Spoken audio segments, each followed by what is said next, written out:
Welcome to Upstar Plus. In this video, I will show you how to link an email address in Excel. This is Microsoft Excel. To link an email in Excel, double-click cell or click inside the cell and press enter. And the email address has been linked. Simple as that. Let's remove it. You can also right-click, insert link, and then paste the link here.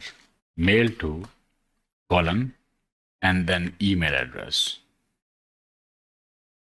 You can edit it from here.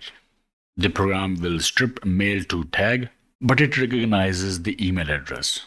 So it's sufficient to just link to the email address itself without mail tag. And for Google Sheets, this is an email address. Right click, insert link, mail to colon and then email address. Apply. Hover the cell to edit or remove the link. Okay, I hope it helped. Like, share, subscribe, and I will see you in the next one.